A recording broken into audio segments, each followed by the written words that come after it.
Okay. All right. So I'm calling the meeting to order, and roll call, please, Anne. Commissioner Penguillo? Commissioner Penguillo? I'm here. Commissioner Bainan?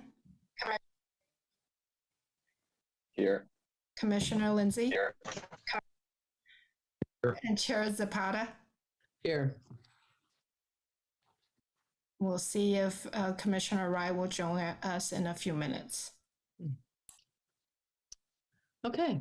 As part of our opening, we have Land Acknowledgement that was created and approved by the City of Albany and is read aloud at each commission meeting, including the council. And so, as Sierra Cannoli suggested many meetings ago, does anyone want to read aloud the land acknowledgement?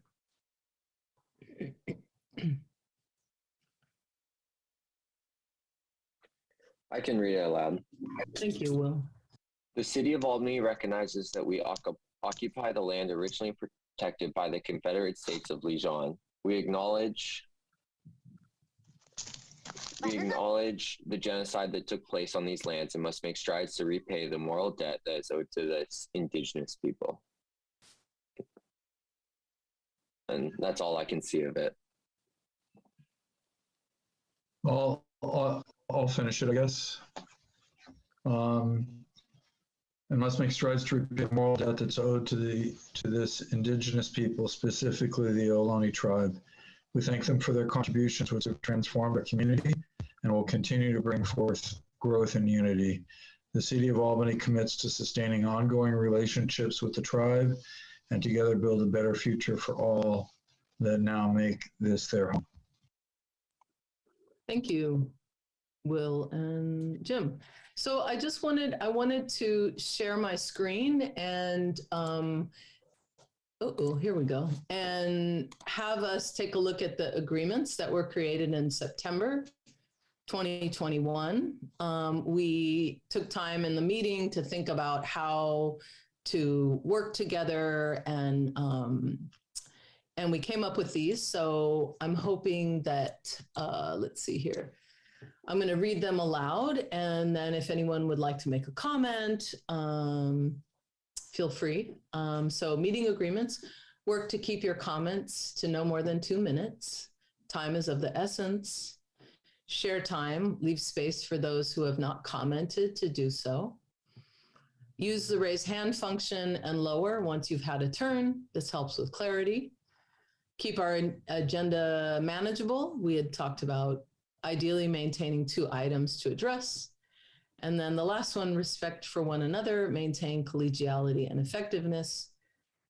And did anyone want to make a comment or add anything to these agreements?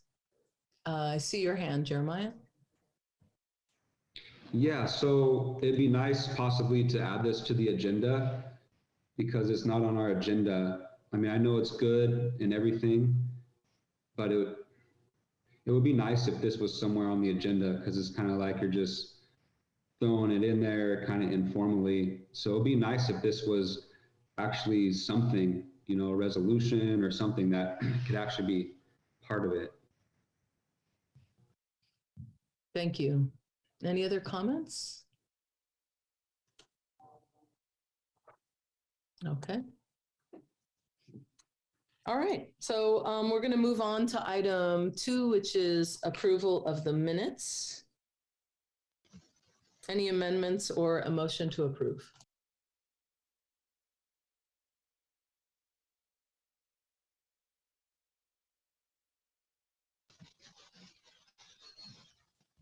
I'll motion to approve. Thanks, Will. Oops. There's some feedback.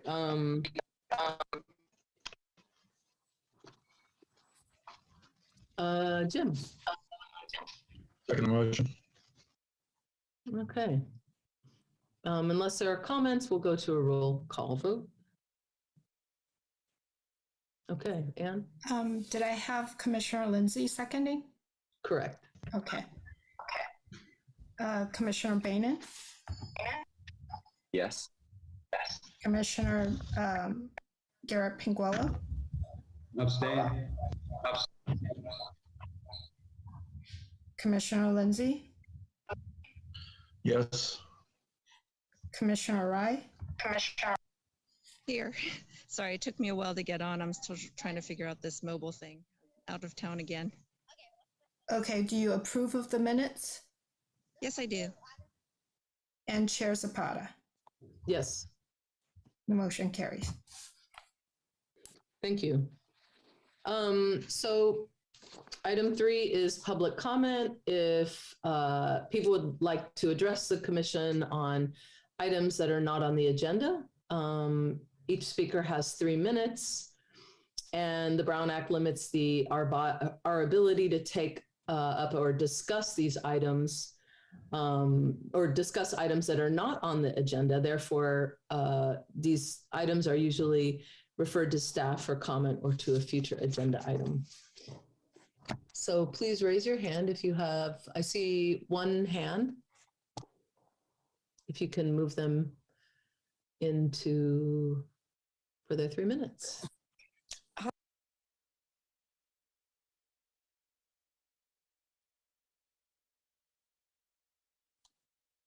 Uh-oh. Shoot, I feel like we maybe just. Let me redo that. Okay. Margie Marks. Okay. Go ahead, Margie. Hi, can you hear me now? Yes. Okay, great. So this is Margie Marks. Good evening. I'm asking you to put something on your next agenda. Housing is part of your mission, so I believe this falls under that. I would really like you to put the rent review program on your agenda. I've been out speaking to renters, and most of them are afraid to use it. It's been very ineffective. There's been little use. I want to give you some numbers from the housing element. 52% of renters are cost burdened, which means they spend more than 30% of their income on housing. 45% of Asian households in this city are cost burdened. 50% of Hispanic households are cost burdened. But what's even worse is 70% of Black households are cost burdened. They're spending 70% of their income on rent just to live in this city. So I would like you to put the rent review on unfortunately, it's not rent control, it's rent review, on the agenda for your next meeting.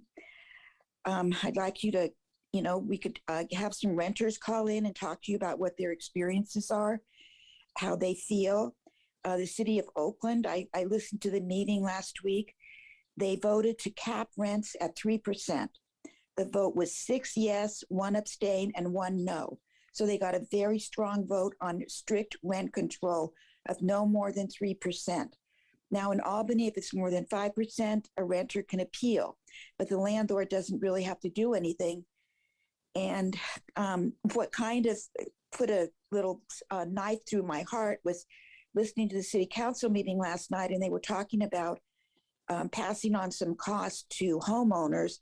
And then the homeowners were saying, well, if we're renting our home, can't we pass that on to the renters? So it would be just a 6% rent increase.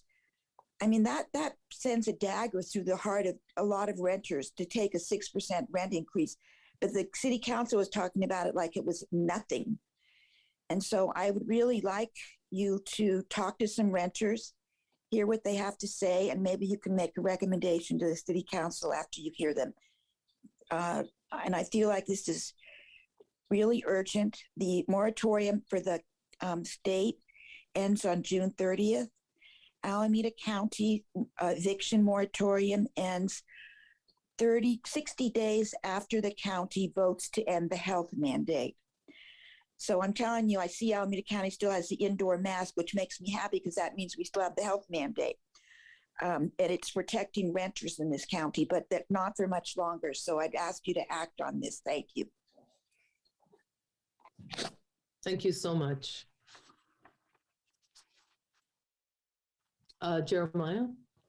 I have a question for the commission regarding public comment. How do we get more of the Albany residents to come here to our commission meeting and make a public comment, you know, to speak up for themselves?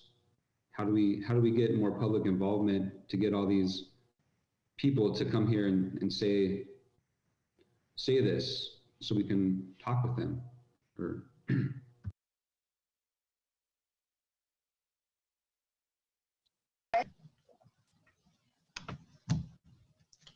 Jim? I mean, it's a very good question and a very important question, but not what this agenda item is about. So when we get to the part,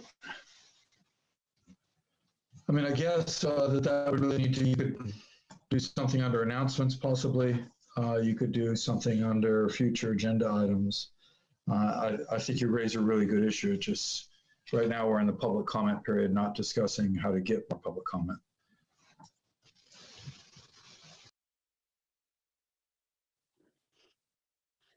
Yeah, I think if we're going to, you know, we can put that, yeah, we can have that as a future agenda item and discuss that further and get public comment on this. So, okay, seeing no more public comment, I'm gonna move to item 4. Are there any staff announcements first? No. All right, Jim, you want to put your hand down, or do you know you have your hand? All of announcements. Okay, got it. Okay, yeah, so please use the raise hand function if you have a comment, sorry, an announcement. Go ahead, Jim, and then we'll go to Jeremiah. A couple things that are really directed at anybody who's watching this meeting. My video is off because I'm out of town, and with my video on, nobody could understand what I was saying because my you know, everybody's done Zoom and has had this happen. So that's one of my videos. Sorry about that. The other thing is, I just want to say there's a rumor going around that you know, people are quitting the SEJC, and so of the 2 people that have resigned, one moved from Albany, the other had serious issues. So it's not like people are saying, oh, the SEJC doesn't work, it's no good, et cetera, so I quit. You know, one person can't be on because they moved and the other person has health issues. So I just want to clarify that for, to kind of deal with.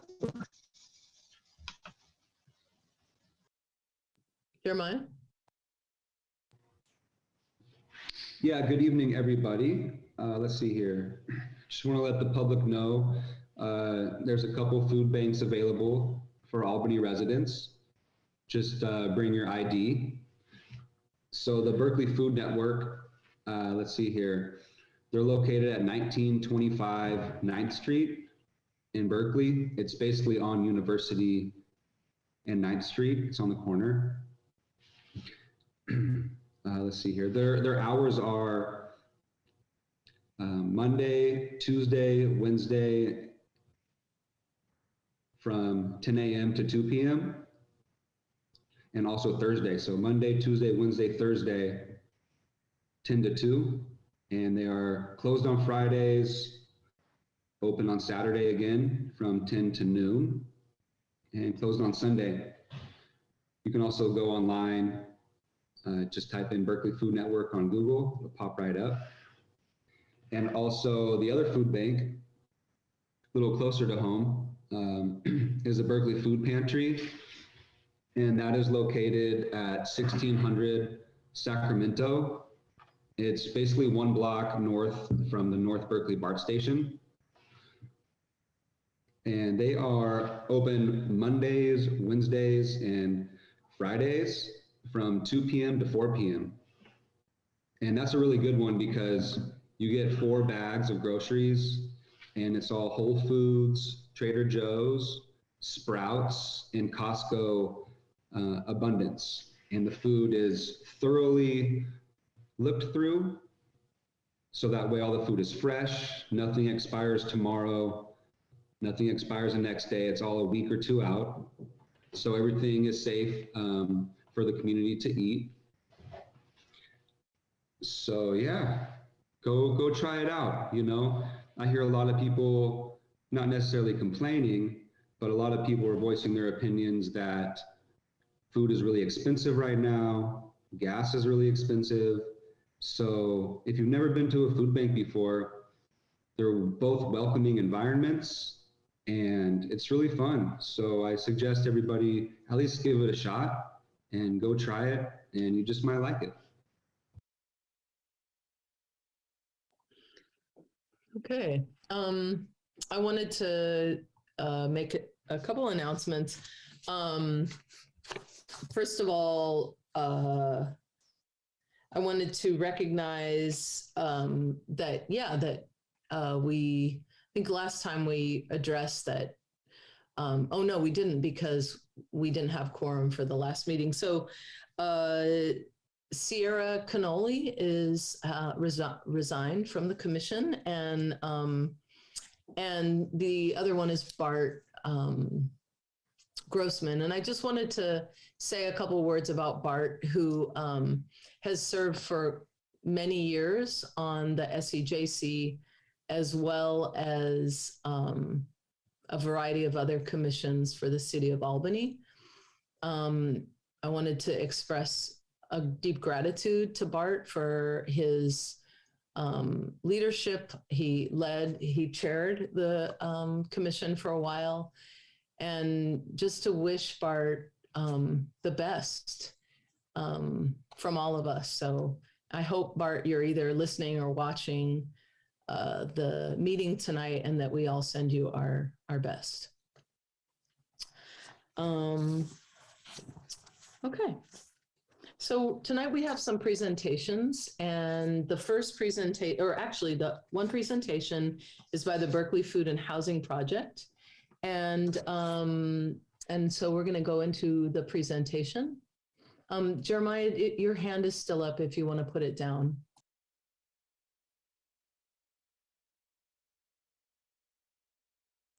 Welcome. Thank you for joining us today. I believe it's Angela, correct?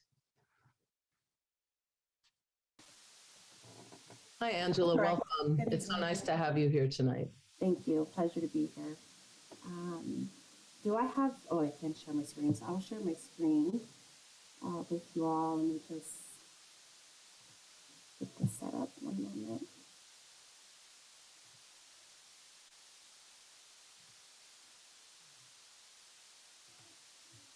Okay, hopefully you can see Yes, we can see. We can see, yeah. So yeah, my name is Angela Upshaw, and I am the Director of Programs for Berkeley Food and Housing Project. So I get the opportunity to oversee all of our programming, one of which is the Albany Project Hope, which I'll talk a little bit about tonight. So first I'll share a little bit about Berkeley Food and Housing Project for anyone who's listening who doesn't know much about the agency. This is our vision, mission, and action. So we believe everyone has the right to affordable housing and healthy food to eat. Every day we advocate for and partner with individuals and families experiencing housing and food insecurity. Because when everyone in our community has a place to call home and enough food to eat, we all benefit. Our mission is to ease and end the crises of homelessness in the communities that we serve. And our action, we live out our mission by providing emergency food and shelter, transitional housing, rapid rehousing, and permanent supportive housing with support services to individuals and families experiencing homelessness. Our values, we value equity, and we do so by ensuring that our processes and programs are impartial, fair, and provide equal possible outcomes for each person we serve. We value diversity by embracing the presence of differences for each person that we serve. We value inclusion by creating a safe space where everyone is included. Community, in which we give each person we serve a sense of belonging a place to share and support one another. And finally, transparency, where we seek to create trusting environments for all of our stakeholders. Our agency serves 6 counties: Alameda, Amador, San Joaquin, Sacramento, Solano, and Contra Costa County. These are just a few facts from our last fiscal year, serving over 2,000 clients, over 63,000 meals, and we have a very large veterans program, so we've served over 1,300 veterans and their families. A little bit about the services that we serve, or that we have, specifically in Alameda County. We have our Dwight Way Center, which has our men and women shelter, our Veterans Transitional Program, which is our GPD, Grant and Per Diem program, as well as permanent supportive housing for veterans. Our Russell Street Residence is a permanent supportive housing boarding care facility. We have our meals program that serves free community meals Monday through Friday from 3 to 4 p.m., and that's located outside of our Dwight Way Center on Dwight Way. We have a housing community supports program, which provides rapid rehousing and housing navigation, as well as tenancy support services. Our Albany Project Hope, which I'll talk more about in a little bit, but that's outreach, case management, and housing services. We have our Berkeley Respite program, which is in response to the COVID-19 pandemic, where we opened RV trailers as emergency shelter sites, as well as a shared master lease home. And we have our Roads Home Alameda County program, which is a veteran-specific rapid rehousing program. As I mentioned, we serve 6 different counties. So those other counties, we serve our veterans program, the SSVF, Supportive Services for Veteran Families. And that's just some of the services that that program offers for veterans. And then finally, we'll be opening the BFHP Hope Center this summer. And that will have our men's shelter, which will be 32 beds for adult men. We'll have our transitional housing program, which will have 12 beds for homeless veterans. It will also have 53 units of permanent supportive housing. It's going to have on-site support through Lifelong Medical and Berkeley Mental Health. They'll have an office on site to provide services for all of the residents. We'll also have a commercial kitchen where we'll move our community meal from the Dwight Way Center over to the Hope Center. And then a nice courtyard for the residents. And again, that's going to be opening this summer, located at 2012 Berkeley Way.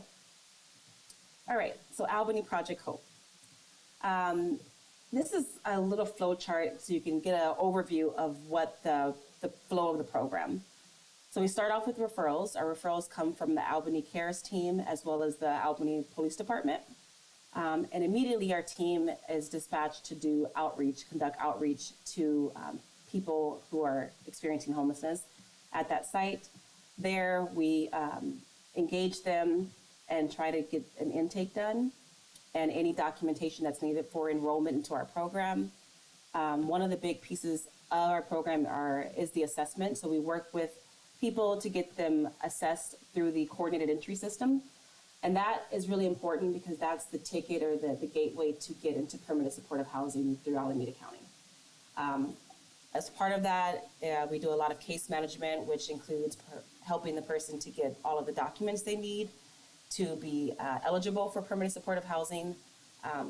We help with some sheltering if they're interested, helping them get into shelter, helping to get into rapid rehousing if that's suitable for them, all with the goal, the ultimate goal of obtaining permanent supportive housing. So as I mentioned, helping individuals obtain the documents they need to receive permanent supportive housing is really important. We call it becoming document ready. So upon outreach, we assess each person with 2 goals in mind. The first is to ensure each person or client completes an assessment with the Alameda County Coordinated Entry System. And having that assessment done makes this person eligible to be placed on the housing queue, which could result in permanent supportive housing options. And then the second goal is helping them obtain all of the documents they need for that permanent supportive housing option. And so that includes obtaining their ID card, Social Security, disability verification, homeless verification, and income verification. And again, these documents are really important to receive and to have updated in order to be eligible for some of these housing matches that the county has. And then We utilize the homeless management information system. And so all of the documents that we receive, we upload into that system, which is used by the county and all the providers within. Our approach is really key. We really focus on outreach and engaging the people that we serve. We understand that building trust is essential, being consistent and respectful, and then really taking care of those basic needs. So as I mentioned, helping people get assessed so they can be eligible for shelter and for permanent supportive housing. I won't read all of that because it's a lot of words there, but get the gist of it. Okay, and I'll now go into some of our stats. So this, I believe you all received our Q3 report. It is cumulative of our Q1, Q2, and Q3. So important to notice here from our performance measures, the blue bar is the target that we set for the year, and the green is where we are year to date. Orange is Q1, gray is Q2, and yellow is Q3. So cumulative year to date is the green. And as you can see, outreach has exceeded the target. Unfortunately, there's a lot of people who are in need, and thankfully our team does respond to the call. Performing enrollment intakes and creating housing plans, helping clients to get into rapid rehousing and get matched through the coordinated entry system with permanent supportive housing units, and obtaining and maintaining housing for 6 months and for a year. Those are some of the measurements that we look to obtain each quarter. And the other big part of our program is outreach. And so these are some of the activities that our outreach team conducts, focusing on having conversations with each person about housing, about obtaining benefits, medical care. We assist with transportation to medical appointments, to other social services agencies, helping people at the DMV to get their ID, and providing vouchers so they're not having to pay out of pocket for obtaining those documents, and helping and linking people to assistance through medical care and other social supports, and providing a lot of home visits. We do a lot of tenancy support once people are housed. These are just some outcomes specific to Q3. So we had 23 shelter placements, helped 23 people to obtain emergency shelter. We conducted over 38 home visits. Those for people who are currently housed. They're either in rapid rehousing, which is more of a temporary situation, or we're waiting to put them into permanent supportive housing, or in one of our master leased house.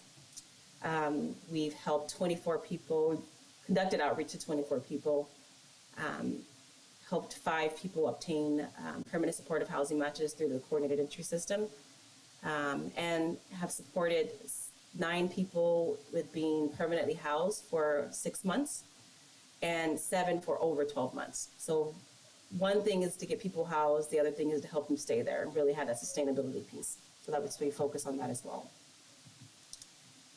Again, some information that's in that Q3 report, just a snapshot of some of the demographics that we're working with. So these are the age range. You can see we have a large number of people who are in the 55 through 62 and over age range. Gender, no surprise, most of the people that we're working with or experiencing homelessness is majority male, but it is a large number, a large share that are female as well. A lot of people are chronically homeless. The majority of people that we're working with are chronically homeless, and that just really counts to the duration and the frequency of how many times they've been homeless in the past year, and the length of homelessness, and as well as having a disability. Income is one thing that we look at, and you can see the majority of the people that we're working with are under the poverty threshold, so having less than $20,000 income for the entire household. And and that's us. So that's just a snapshot of the agency, the program, and our Q3 results. And you can see more about our agency at our website at bfhp.org. And I'll stop sharing and open it up to any questions. And I see. Thank you so much. Thank you so much, Ms. Upshaw. Actually, before we do comments from the commission, I want to go to public comment. So let's start off. Anne, can you move the first person in? I believe it's, yeah.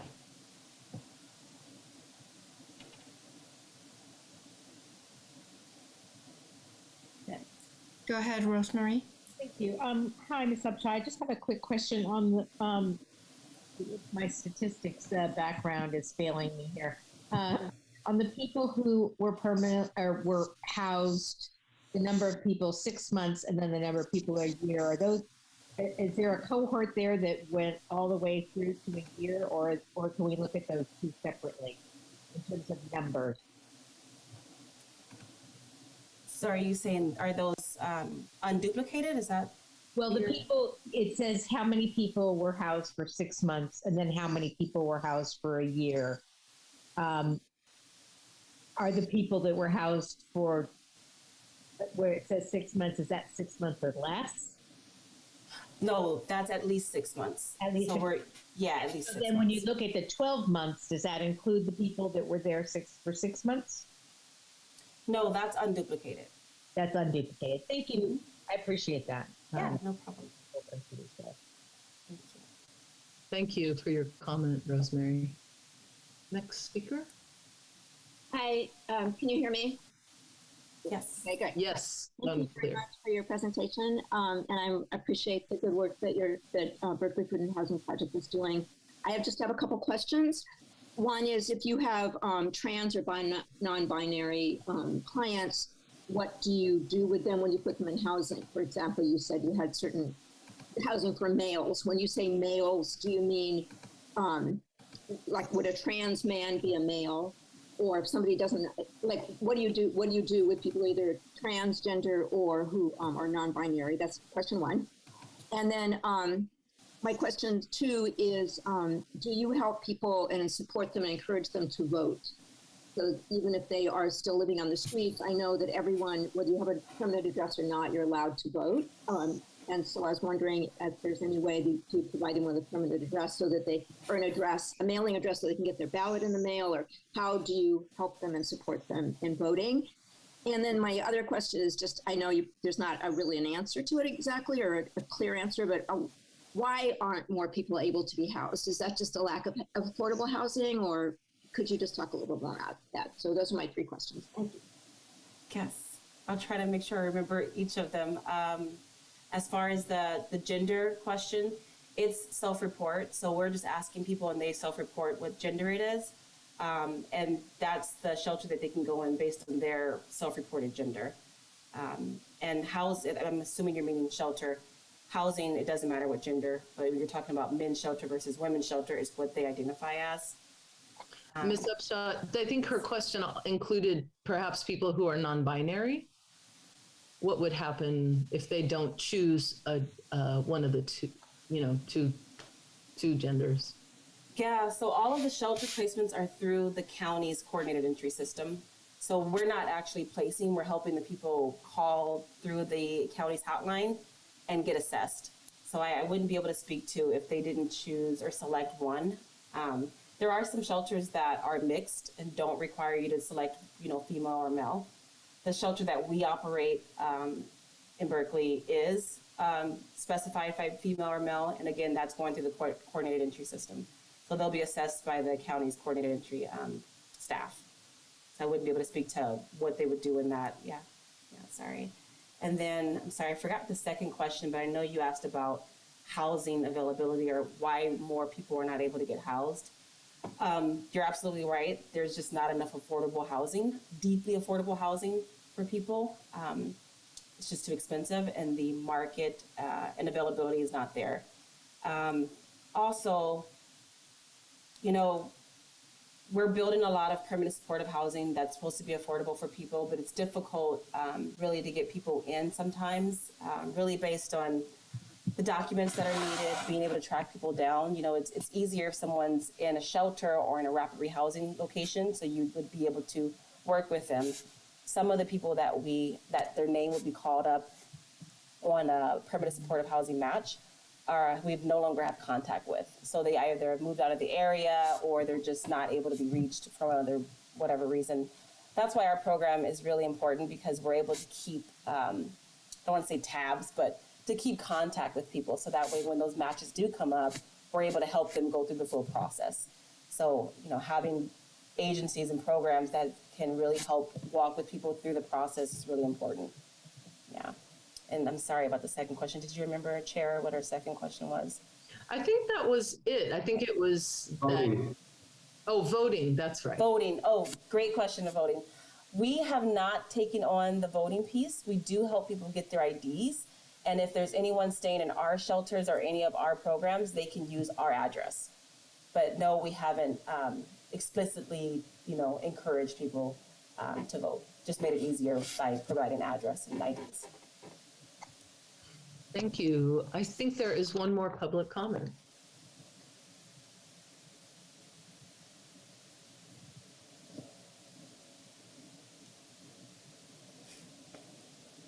And do you, can you move Margie in?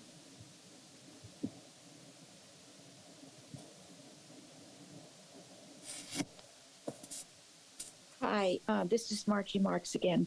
I just wanted to thank you because in the last 6 months, I referred a man who was parking in his car on the Sonic to CARES. Within 2 days, he was placed into a hotel. And within 2 weeks, he got placed into what he called a very lovely room in Oakland. So I know that you do good work, and he's been there all this time. So I want to thank you for that. I have a question, and we run up against this a lot in Albany, that if a homeless person, if you're not, quote, from Albany, you can't get services here. Whereas if you live in your RV, Albany won't let any RVs park here. So there's this big hang up about, well, we can't help you because you're not in Albany. But the people are homeless. So can you explain to me what, and they're saying, well, you registered in Berkeley, 2 years ago or whatever. Can you kind of explain to me how that works, like where someone, especially a homeless person, quote, lives, and where they can get services? Because I feel like in Albany, they're really stingy about the services. They don't want to give it to anybody who they don't think, lives here, whatever. But if you're homeless, you don't have a permanent address. Yeah, no, I appreciate that comment, Margie. Across the board, there's just not enough resources to go around to support the need. So many cities and jurisdictions want to make sure that they're prioritizing those residents who are, experiencing homelessness within their city limits, are prioritized for those very limited and scarce resources.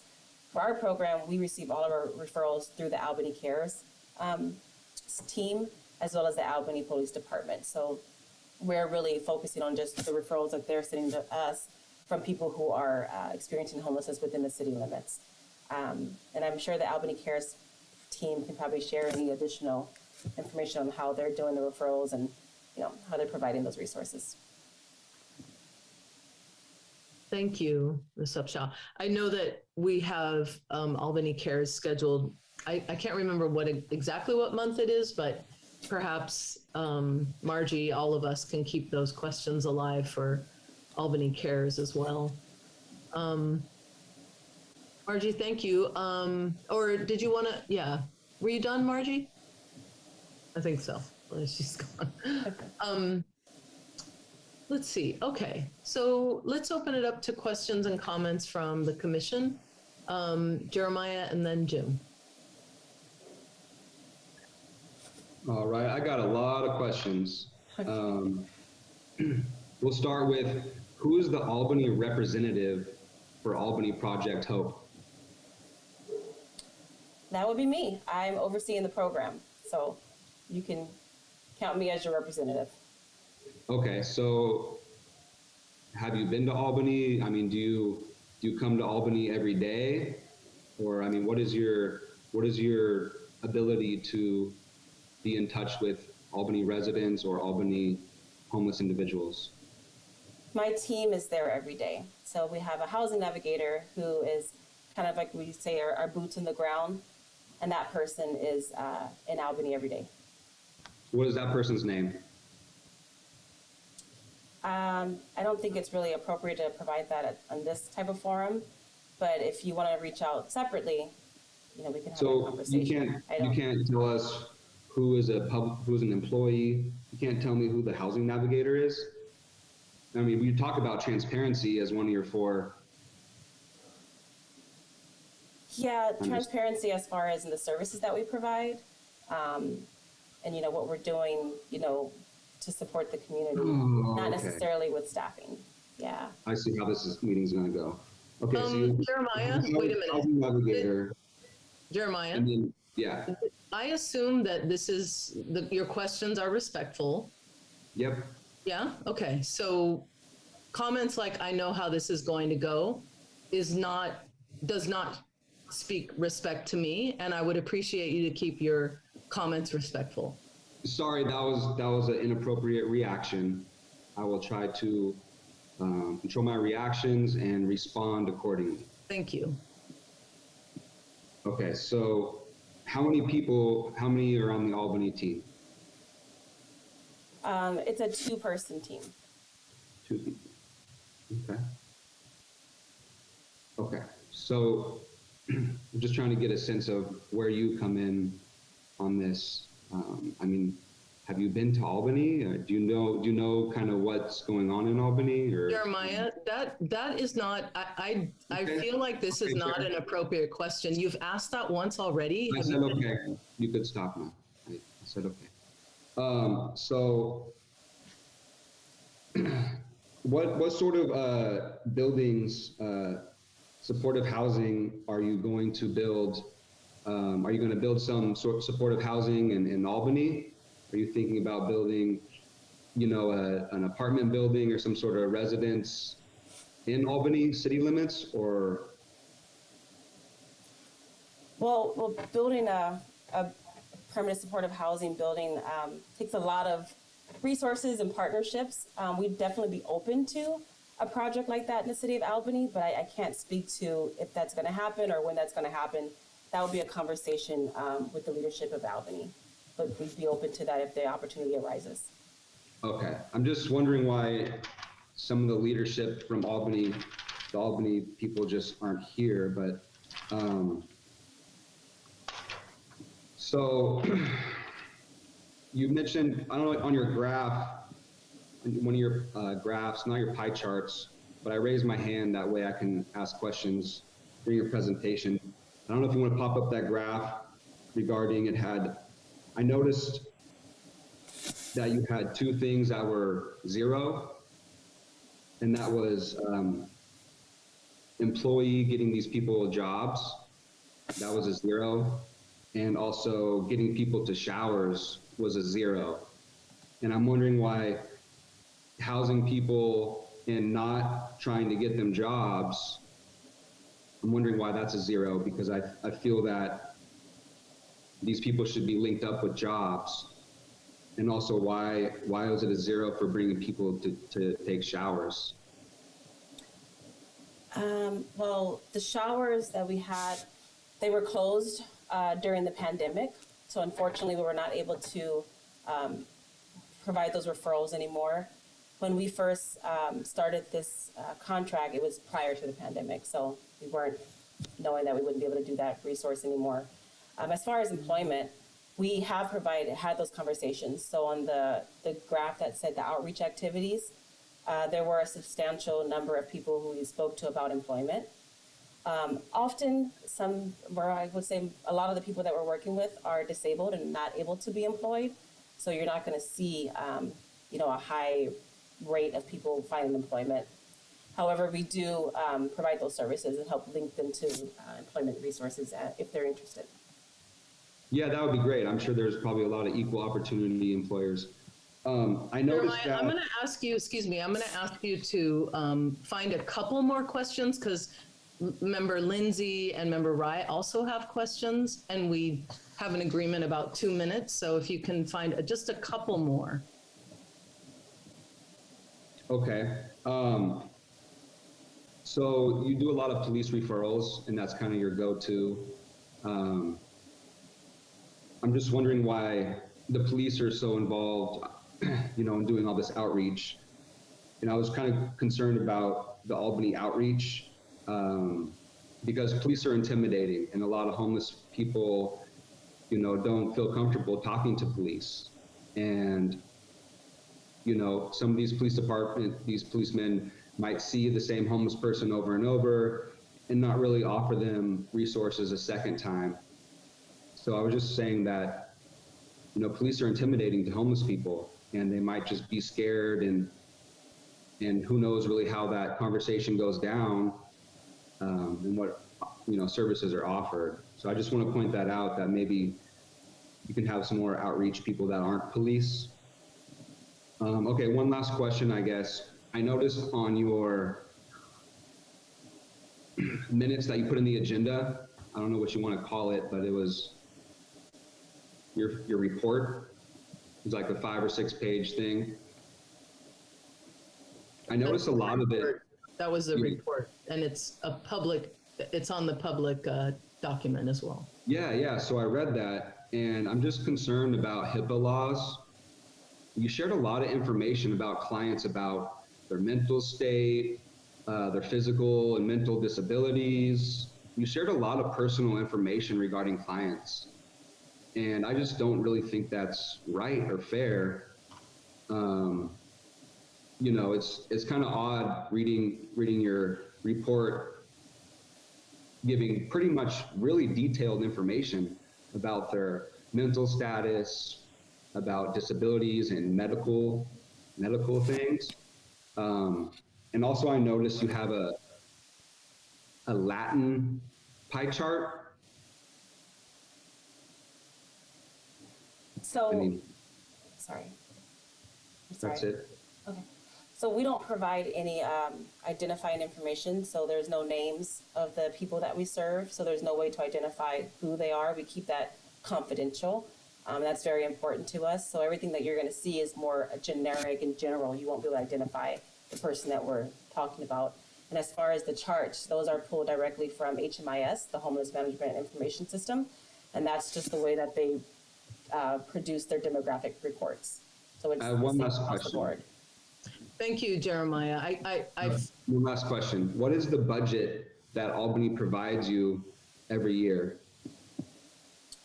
I don't have that information. I wasn't prepared to share that today. Really, the focus today was on agency overview, the program, and the quarterly reports. If you're going to be at the city council meeting, they'll have that information there. Thank you. Thank you, Jeremiah. Thank you, Ms. Upshaw. Next is Jim. I had a few questions to short. I was curious about the budget is. I'm a little confused probably about the difference between Berkeley Food and Housing Project. Can you hear me? It's a little Yeah. Okay, let me try speaking up. Is that Keep going, Jim. Let's see if we can get you. okay? So, all right. So, I keep as few words as possible. How many FTE do you have for all? So I think you're asking about staffing. Yeah. Currently, for direct care staff, there's 2, and we'll be having support from another person, about 0.1 or 10% of their time. So it'll be 2 full-time, not including myself. I'm more of just oversight and reporting, but 2 full-time, and then 10% of a clinical case manager. Well, I think you count. Thank you. I appreciate that. So I don't know, how much do you spend a week on project, would you guess? I'm sorry, I didn't catch all that. Oh, you know what? I'm too detailed now anyway. So all the stats that you were for housing, with the stats, I was confused between Berkeley Food and Housing Project and Albany. I think I got most of that. So Berkeley Food and Housing Project is the agency. We have a number of programs that we operate within our agency, and Albany Project Hope is one of the programs. We have a Roads Home program, that's our veteran-specific programming. The Housing Community Supports is another program. So there's a bunch of programs under the umbrella of Berkeley Food and Housing Project, which is the agency. I believe Jim was asking about the Berkeley Food Network. No? That's not related to us. If the statistics were for Project Hope or for Berkeley Food and Housing Project? Project Hope. Okay, thank you. And then I had a question about the 6 month and 1 year thing. If somebody got housed for 7 months, then they would appear as a 6 month person, but not a 12. If they lost their housing after 7 months. Yeah. How common is that you get somebody housed and 7 months later they're back on the street? I know it's hard work what you're doing. I'm trying to understand the realities. Yeah, I mean, I don't have any statistics on how frequently it happens, but I will say, without having a lot of tenancy sustaining support and wraparound services, it is often difficult for people to really fully embrace that transition. As I mentioned in the report, a lot of the people that we're working with are chronically homeless, and that sometimes makes it difficult to really adjust without having additional support. So that's why we really make sure that we're providing support once someone's moved in. We're not hands off. That's actually when we continue to provide that support to make sure they can maintain and sustain that housing, and providing just information and support that they would need to remain in the housing. So and then you're seeing that a lot more across the board throughout the county. As I mentioned, the Housing Community Supports Program, that is really focused on tenancy sustaining support for all throughout the county. So that is that once you get somebody housed, keeping them housed is what. Yeah, and that's sometimes behavior, sometimes finances, income, just a plethora of things. Whatever barriers that may come up that could jeopardize housing, we address that and try to work through it. Right. Okay. One last question. I gotta keep us moving. Okay. So I'll just say thank you very much. Thank you, Jim, and thank you, Ms. Subshaw. Kathy. Oh, thanks so much, Chairwoman. Great presentation, Angela. You froze up. Can you hear me? We can hear you. I'm trying to keep my video off, so at least my connection, you can at least hear me. I can hear you. Thank you. You're good. Okay, good. Yeah, thank you so much. Great presentation, Angela.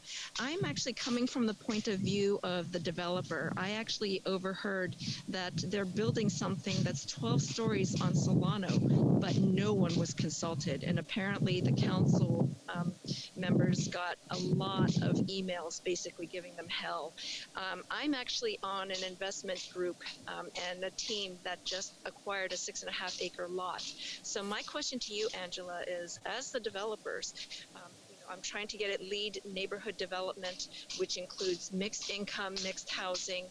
What can we do, in the future if we are lucky enough to acquire land in Albany, or who can I contact? Because I know you don't cover.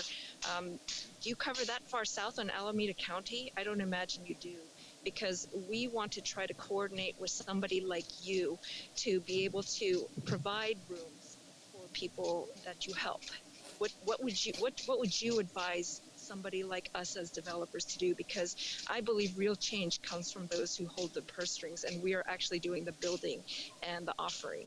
So I can at least present this to their sustainability manager and also to the city council.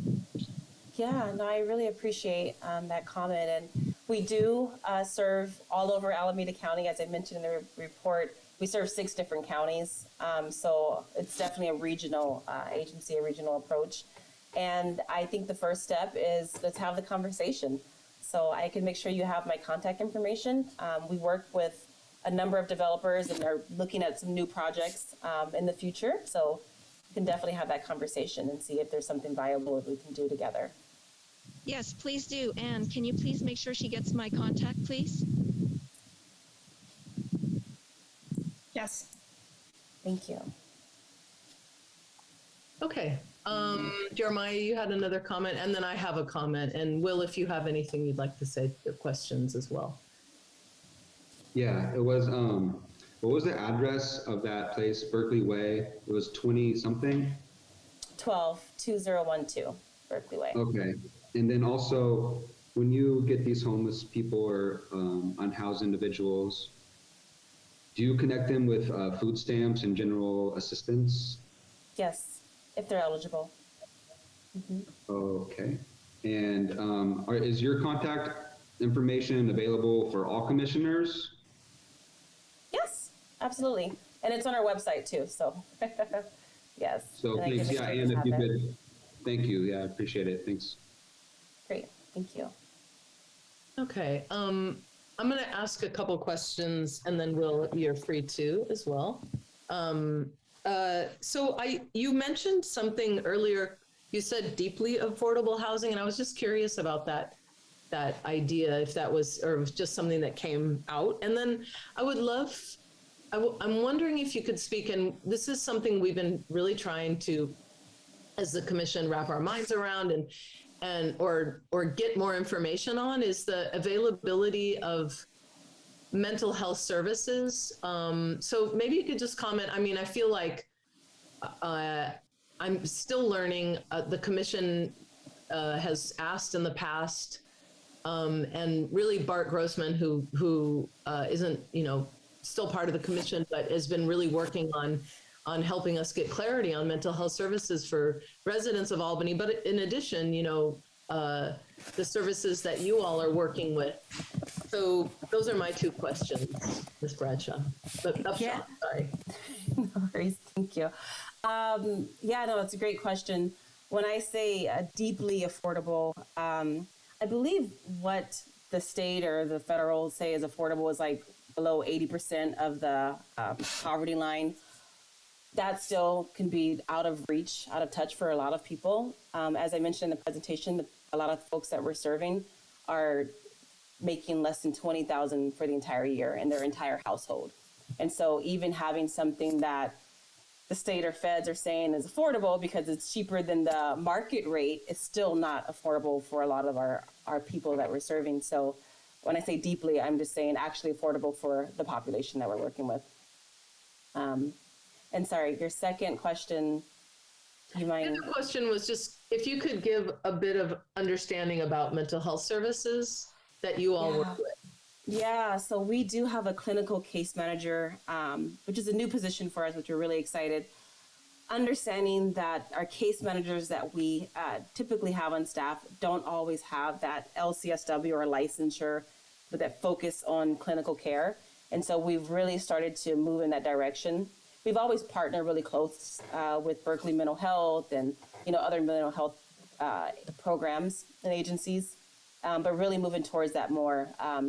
We have a program, our Russell Street Residence, which is a boarding care facility for adults with severe mental illness, and we've had that since 2002, and partnering really closely with Berkeley Mental Health. But honestly, it's definitely something that's needed. We're seeing across the board a lot of more merging and working together with healthcare systems and public health, really working together for this united cause, understanding that your health and your housing affects your health and vice versa. It's definitely interlinked and together. So we're seeing, more of that connectivity, which is really important. But as an agency, we definitely understand that. And so we're looking to incorporate more mental health services and partnerships with getting additional clinical case managers and working with other agencies to provide that care. It's really about wraparound services and holistic care. Thank you so much. Will, did you have any questions or comments? No, I didn't have any questions, but thanks for the presentation. It was super helpful and interesting, actually. So thank you. Thank you. I think if anything, just your comments about how great the need is and how many more resources. I mean, as a public school teacher, I think we're all seeing, and even beyond, we're seeing how important mental health, but additionally resources are for our communities. So thank you so much for the work that you do. and this informative presentation tonight. Thank you. Thank you for all the work that you are doing, and thank you for having me. Okay, so we're going to move on, and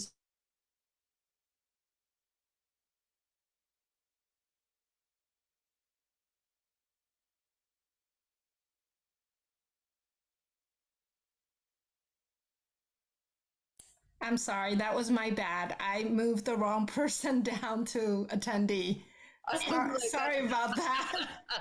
I was like, suddenly I became an attendee. I meant to move Angela down. Okay, well, all right. So we're going to move on to the next item, which is 6.1. And so 6.1, I believe there's someone that's going to be speaking. Jim, if you can mute, I think you're, okay, thank you. Let's see. And I believe there's someone who's going to talk about this agenda item. Is that correct? Or no? Oops. Maybe Anne got moved. No, I'm sorry. I'm finding my buttons. Okay. Let me.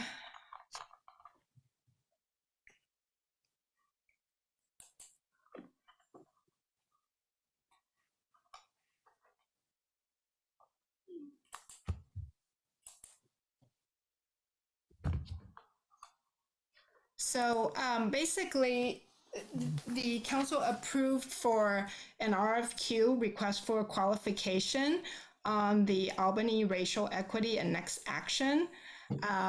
And we received six submissions or 6 RFQ responses.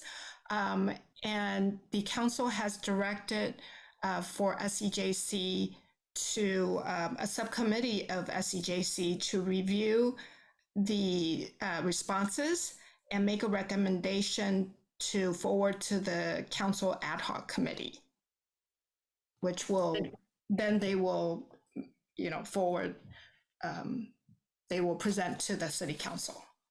So the item here basically is to determine the SEJC subcommittee to review those responses. Yes. And this is not a new item or this is not a new sort of topic or to the SEJC, because this is all linked to if we want to kind of trace our way back, the Racial Equity Impact Plan, which we've discussed quite a bit in the commission, that was created by Nicole Anderson, and that all happened in the wake of the public execution of George Floyd. And so just as a reminder, we the Racial Equity Impact Plan came out, and the subcommittee, SEJC subcommittee on racial equity, had put some proposal forward to council to get a survey around the topic of racial equity. And so that was approved. And then there was a call to have these requests for qualifications. So this subcommittee that comes out of the SEJC would take a look, like Ann said, at these RFQs, these requests for qualifications, and read over them and then forward a recommendation. So that's what our goal tonight is, to discuss how, what that subcommittee is. We do, as a reminder, we do have a racial equity subcommittee right now that is Jim and I, because Sierra is no longer part of the commission. So I just wanted to mention that, but it's really open to ideas or comments. There's no, so please raise your hand if you have a proposal or something you want to say about, or even a question if it's unclear.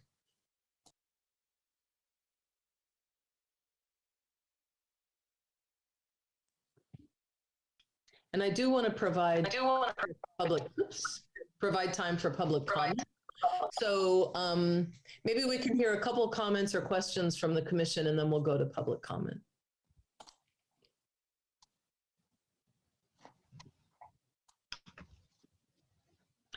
All right, so I see Jim's hand and then Jeremiah's, and then we do have public comment. So we'll, let's hear a couple. Yeah, let's hear Jim and then Jeremiah.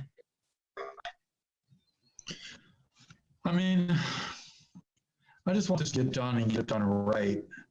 And, you know, who's in that body is important, but it's only important to the degree that we get this done right. We've been working on this thing for quite a while on a subcommittee, and the council is trying hard to get it right this time. It's not going to be easy going through these and making recommendations, but we got to get it done, and I think it has to be done fairly rapidly, because if we dilly-dally on this, you know, the clock is just ticking. I don't know, I feel a sense of urgency. So I don't really have a specific proposal. It was just nobody else was saying anything. I thought I would at least throw those principles out there. Thank you, Jeremiah. Yeah, well, you know, I really think this needs to be done. Establish this subcommittee, you know, right away. I mean, how many more meetings do we have left to do something, right? So let's form a subcommittee, and then next month be July, and so maybe that subcommittee might have something good to report. But then, you know, August is an absent month, and there's no meetings in August. And then we come back September, and that's it. So yeah, I'm just really looking forward to this subcommittee being approved tonight. Thank you. We'll go to public comment. Please raise your hand. We have one hand up. I'm glad that this is moving forward slowly, but moving forward. I'm concerned about the number of people, and I'm wondering how the word got out. I continue to be concerned about the way that the city gets the word out about anything that's happening in Albany. And so I'm wondering, did somebody did people personally show up at meetings? I know there's some groups at the high school, parent groups at the high school and at the elementary schools of, you know, I think there's a Black parents group, and there's maybe a Latinx. I don't know. I think that there are diverse groups. I'm wondering what efforts have been made to really let people know that this is happening and to encourage them to apply, and not just be something that's sent out through the website, which I just have a lot of issues with. So that's one question. And then my other is, so I would like to see this, Mike, I guess one of my questions too is how many people are going to be ultimately chosen? Is it going to be 6 and all 6 will be, it's only 6, or is it 4, or is it 2, or is it 8? I just don't remember. I think it was probably said at some time. But my biggest concern is that people don't know to apply to this because they haven't heard, and that's why you only have 6. And I really, really want that to not happen. And I want SEJC and the city to make sure that you really do reach out. And so you can establish a subcommittee tonight, that's fine, but I would like to see more applications, and I'd like to know that everybody knows. I can't stress that enough. Thank you. Thank you. Anne, do you have any information on the type of outreach that took place? Yes, we reached out to several groups, and including our ex-member Commissioner Grossman and Council Member Gary and other members of the advisory body who provided us lists of suggested companies. Of course, besides us posting on the web and reaching out to different companies that we know of, we reached out also to the list of people that they provided, as well as I reached out to my city clerk listserv in the whole California, and asking people for if anyone has done similar things, who has submitted to them, and who have they used. And we sent out invitation to all of them. I wonder, Anne, I mean, I don't know if this is too much, but do you have a list of the organizations or companies that have, or is that just getting too much in the weeds? I do have a list, but I don't have it handy right now. Okay. Okay. Let's see. All right. So there's a couple more comments. Jeremiah and then Jim. Hi, this is Margie. Oh, sorry, Margie. I apologize. You're up.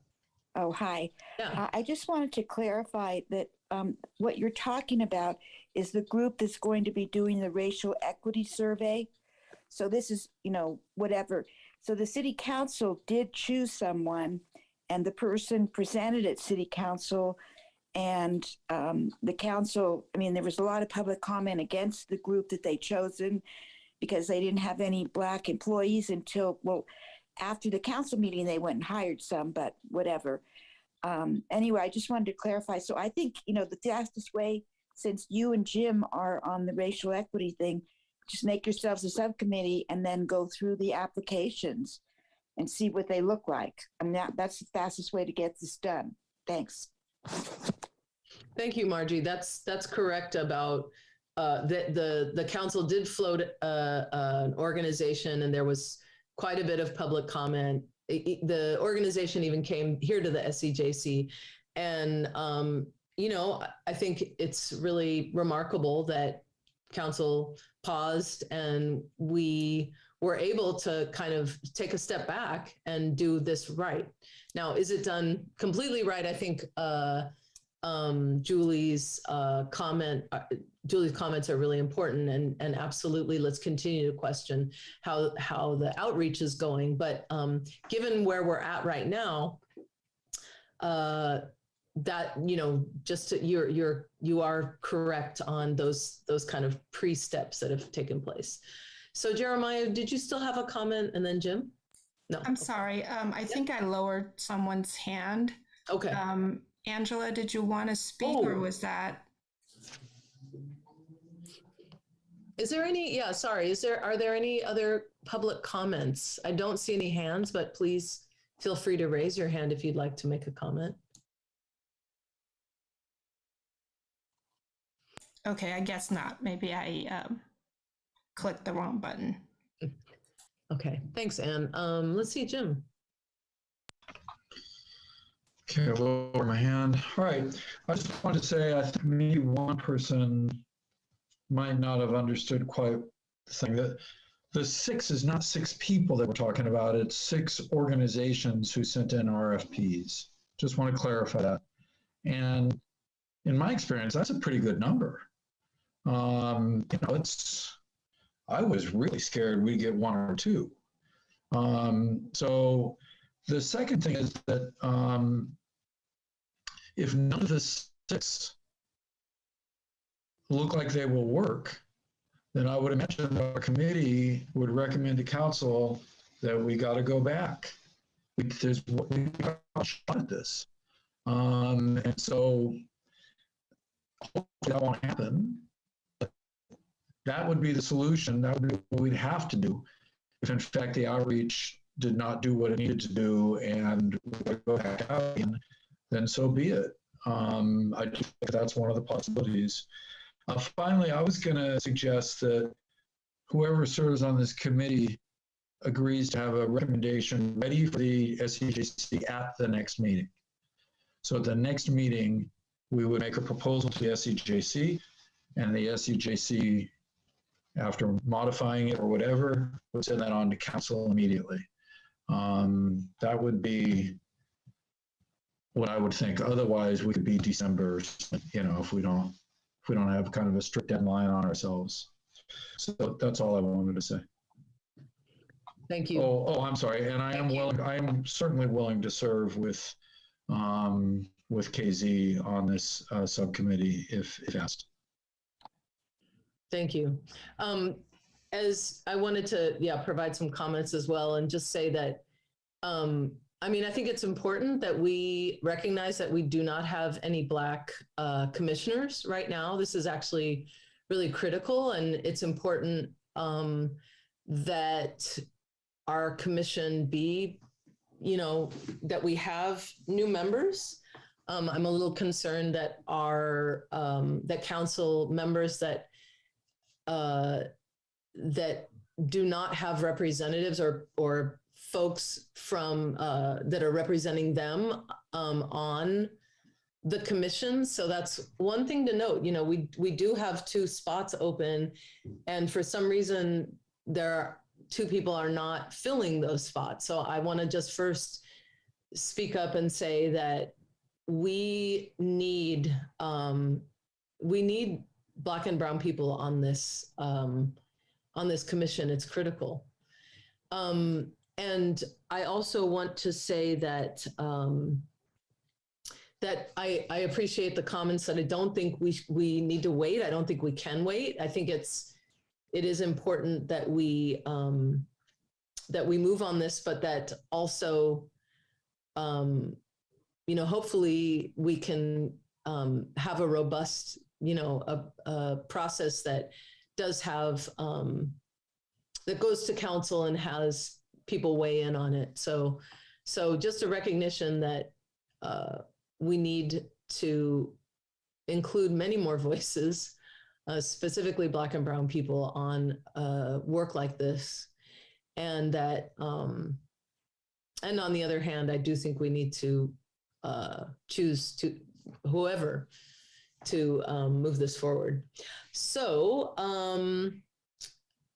I want to, so far, I mean, I have not heard a motion. So I'm open to if anyone wants to move.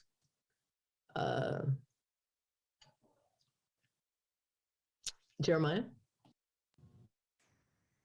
Yeah, I motion to adopt this subcommittee.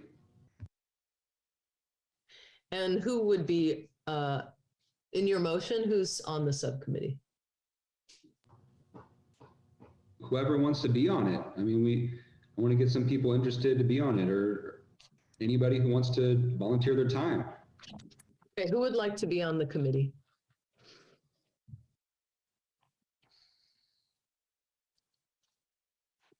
Kathy, are you interested?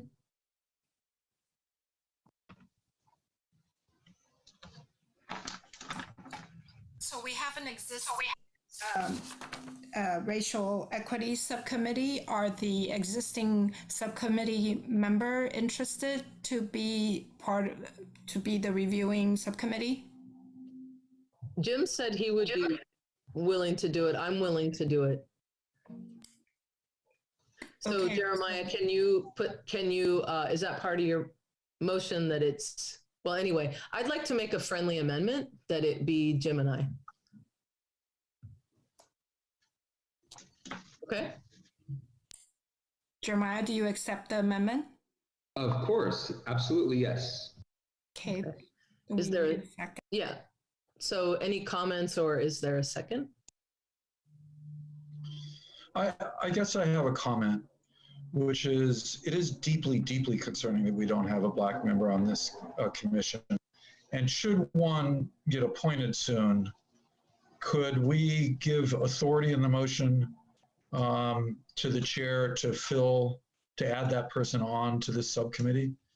And another thought is that there are certain ways that are legal within Brown Act for us to consult. I don't know if we should go into those details right now, but it's not like it would just have to be myself and Chair Zapata. There are ways in which there are ways where we could, in a situation like this, where we could reach out for some support, but we have to be very careful about it. Anyway. What, before you go, Jeremiah, can you be specific about the ways? Yeah. So I was looking at research because it was driving me crazy that you can't involve the community in subcommittee work, but it kind of makes sense if you think how the Brown Act works. But still, I found something that says that a single person on a subcommittee, this is from some attorneys who specialize in this stuff, a single person on a subcommittee can get advice from the community. They can't come to the subcommittee meeting, but you can get advice from the community or from experts and then bring that information to the meeting. It can go through one of the members, and that's legal. And so this really nasty, paradoxical situation in which we're in, I think that there is a way that we can get input from from more than just myself and commissioners about that. Does that answer the question? Yes, thank you. Jeremiah? Yeah, just we have 2 public comments. I was just wanting to make sure they got to use their voice. It might help out a little bit. Yeah, I'm aware of that. Thank you. Let's see. So we're talking about we've got a motion that has a friendly amendment. I hear, Jim, you're suggesting, what you're suggesting, can you mute, Jim? Yes. Oh, sorry. Thank you. It gives feedback when you, so what I hear, anyway, it seems kind of like you can, as subcommittee members, we can consult with people and talk about,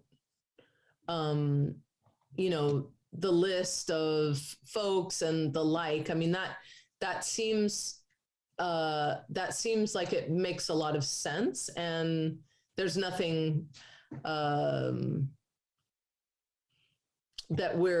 it seems like kind of, like common sense in a way that people would do that. So Anne, did you have a comment? And then I do see there's public comment, but no. Yes, I was just going to say, so the item is for the commission to create a subcommittee. In terms of how or who the subcommittee can consult or whatever, we can sort that out with the city attorney later on. It's not on the agenda to sort that out tonight. So the motion on the table is Jeremiah motion for Jim and Casey to be on the subcommittee, and we need a second, and we already took public comment. Thank you. Thank you.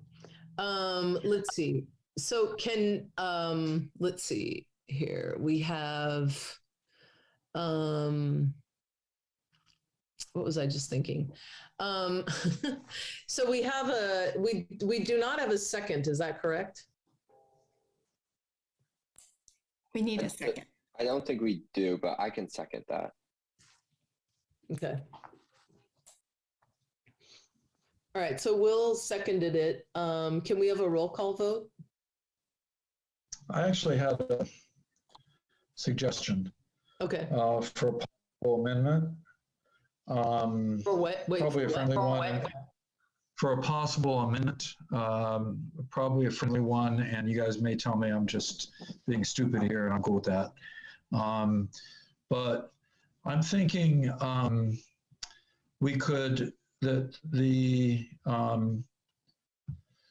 could this body include in this motion, includes a clause that says that if a suitable third person is appointed to the commission, to one of the open seats of the commission, that we give the power to the chair to add that person to the subcommittee at the chair's discretion. I would have to check with the city attorney. So unless you want to postpone this item till the next meeting, I would suggest the motion is on the table and there's a second. And if you guys can just take a vote on it, please. Thank you. Okay, I'll withdraw that idea, and if you could check on that, that would be good to know anyway. And I know we did public comment, but I do feel like we've discussed enough things that that it warrants another round of public comments.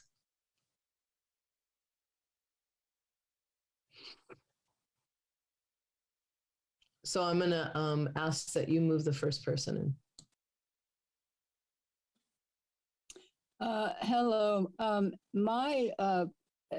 I think you guys should just go ahead and vote and get that settled. My point that I wanted to bring up is I didn't hear that those parent groups in the school district had been consulted or encouraged to apply. And so I think they would be some logical people to ask what they would like to see on the survey.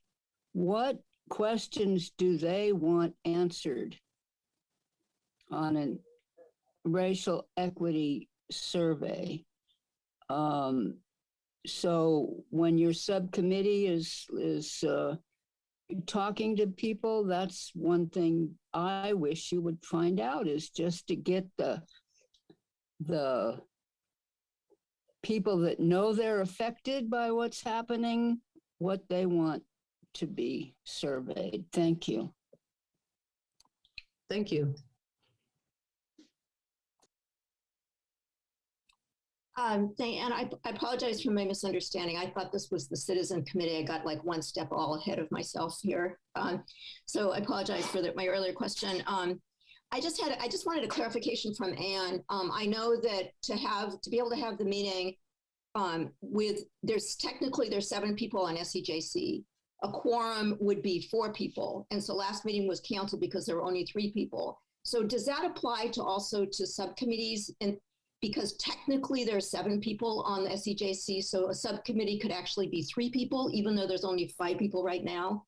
So if somebody could explain, so you could just leave that other seat open and in case somebody else comes along. But it seems like if a quorum is required, if a quorum is considered based on 7, then a subcommittee should also be based on 7. But I don't know if that's true. Thank you.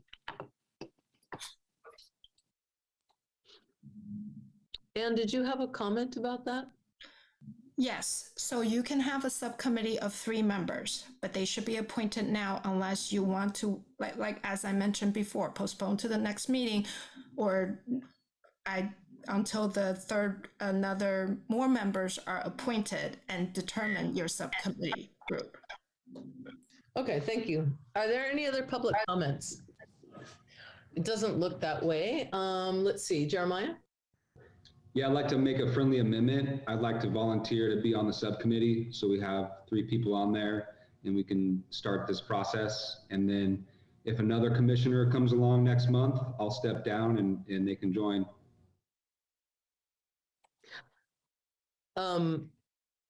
I don't think that's the way it works. I don't think you can step down and have them join. I don't think it's an issue that we need more people. It's actually just an issue that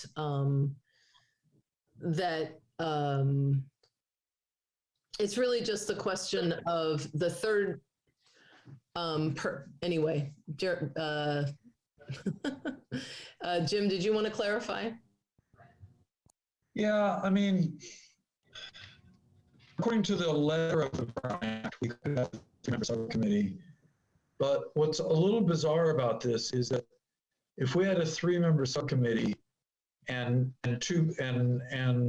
nobody else was appointed to the board, we'd be violating the spirit of the Brown Act, where 3 people, a majority of the current group, would be basically making the decision for the whole group. So I don't think while we have 5 people appointed on the subcommittee, if we're going to be in the spirit of the Brown Act, and I think it's a good law, and we should be in the spirit of the Brown Act, I think we should keep it to 2. Jeremiah? Well, I was going to say that I would actually like to join the subcommittee to be involved. I think it would be really nice to work with Chair Zapata and Lindsay again. And then I don't need to step down. I was just trying to make room for somebody else, you know, just to be fair. But I'm ready to take on the subcommittee and get involved.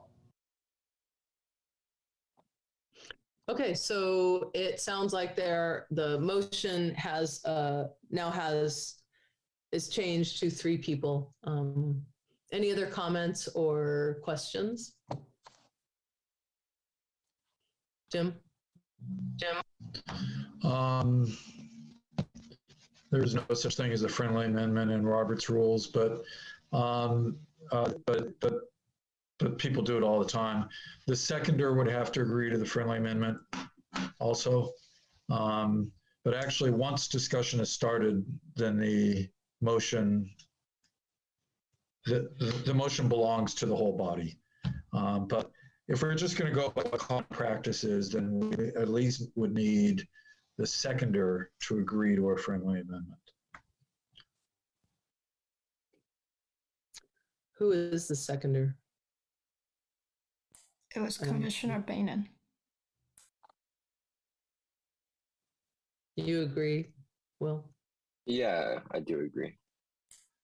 Okay. So the motion is for a subcommittee to review would consist of Commissioner Garrett Pinguello, Commissioner Lindsay, and Chair Zapata. And seconded by Commissioner Bainan. I'll go ahead and call the roll call vote. Commissioner Bainan? Yes. Commissioner Garrett Pinguello? Aye. Commissioner Lindsay?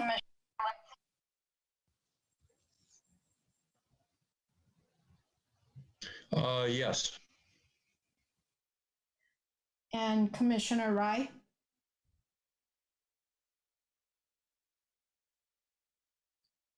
Commissioner Rye? An absent vote. Chair Zapata? Yes. And the motion carries.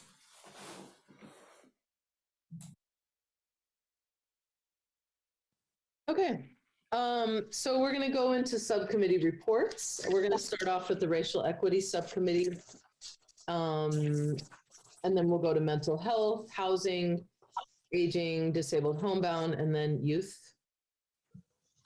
Jim, do you want to, you have a report? Well, on the first of the bullet points, yes. Could you handle the second 2? Sure. Thank you. So we met again once or twice this last month, and we're kind of going back and forth between the equity officer, which would be a full-time staff person in Albany, coordinating this work, the racial equity impact plan, and helping to hold ourselves accountable for making it happen, which is the great danger, of course. Without accountability, it won't happen. We're just human. So we really need that badly. And then the racial equity statement is one of the items in a city that the city adopts, is one of the items in the plan that we thought kind of would be low-hanging fruit. It could set sort of like a mission or vision, and it does need to get done. It's one of the items. So we're sort of working on both of those simultaneously. But my gut is we're going to pivot over to the survey thing. That's going to be our full effort this next month anyway. So, Jim, I forgot what document you're on. Oh, sorry about that. There was 3 bullet points on the agenda. Oh, I see. Got it. The second 2 bullet points I was hoping you could handle. Yeah, no, sorry. The other 2 bullet points are actually not ones that we We're actually, our subcommittee is focused on that first one. And those other ones are part of our work plan, but they're not being worked on in this subcommittee. So what you just said was what we discussed this month, and that's it. I hope that makes sense. The public and everyone else. So yeah, thank you. Mental health subcommittee. This is Will and Jeremiah.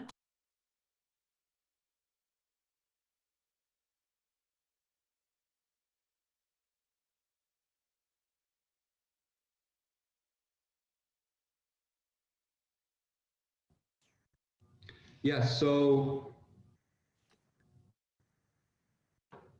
there's a lot of mental health help available. There's a lot of resources for mental health. I mean, even whatever health insurance that you have, you could just reach out to your doctors for mental health services. There's so many online tools in Alameda County. There's too much to list right here. I mean, there's all sorts of online Zoom groups for mental health. You know, I would suggest people, you know, check out online stuff, get involved in a mental health group. Go ahead, Will, while I organize my notes real quick. Yeah, sure. Yeah, so I mean, there's a lot of different resources. I think the presentation we had earlier kind of outlines that. And honestly, what I've seen is they seem to be effective. I think what's hard is like people knowing the resources and really, it's not necessarily the access, but really the knowledge of that there is access to the resources. So I'm not really sure how we could approach that, but it seems like that's maybe a problem we could focus on, because it seems like we have some pretty good resources. Yeah, so hey, Will, do you mind if I ask you, you might not, you don't have to answer if you don't want to. I was just kind of wondering what Albany High School had offered, you know, to students regarding mental health. Did they give you workbooks or, you know, classes or websites, etc.? Yeah, I mean, I know that there's no like in-class mental health work, I guess, but we have a whole office dedicated to it, which has been helpful. I know like lots of students use it, and it's pretty accessible. There's like trained therapists and interns there, and then I think the culture around mental health is definitely shifting at the high school, which I think is one of the biggest things. Like it's seen more as like a thing that is less like a problem with the person and more just something that a lot of people deal with, and like how to get help is really important. So I have to say, like for my 4 years at the high school, I would say that the high school admin and different teachers really handled the subject well. And that's just my opinion, but I think that's also the opinion of a lot of other people I know. So you know, Will, sorry, go ahead. Go on. That's a really good point. You know, I don't know if you want to, you know, agreed. We could even make a recommendation right now that the city of Albany open up an office or open up something at the community center or with the Albany Cares. At least maybe they can have a therapist, you know, once a week, and there could be an organized time, maybe just 1 hour, right? So maybe they could just pay therapists for 1 hour just to start as a pilot program and see if, you know, people want to just drop in, or maybe it could be scheduled, right? It could be something scheduled to where, but I think it would be a great idea just to kind of use the Unified School District as an outline or as some guidance in some direction with the city. So maybe we can get something like that going with the city of Albany. That'd be a great idea. Yeah, and I do think that's a great idea. I'm not necessarily sure like how that recommendation would work, but at least from the experience at the high school, being on site and being close to people is maybe like the most important thing, because I feel like when it's the most available and the easiest thing, then people are a lot more likely to use it. So I think that's a great idea, Jeremiah. Yeah, I agree. It could even be at the senior center, that way seniors could be more accessible to mental health and things like that. I noticed with the Project Hope presentation, the majority of the people were seniors that were housed, that were homeless. And so it might be a good thing to get the maybe senior center involved, or somewhere in Albany, an Albany city building, offer a resource like that. Maybe we can write that up and present it next time formally. I'm a little concerned. I just want to express concern because the goal is for you all to report out on meetings that you've had in between meetings. So have you met as a committee? No, we haven't been able to meet. So that is, I think that unless we itemize this as a conversation, around a topic, it's really a report back, right? And if you weren't able to meet, then we should just say that, and we can,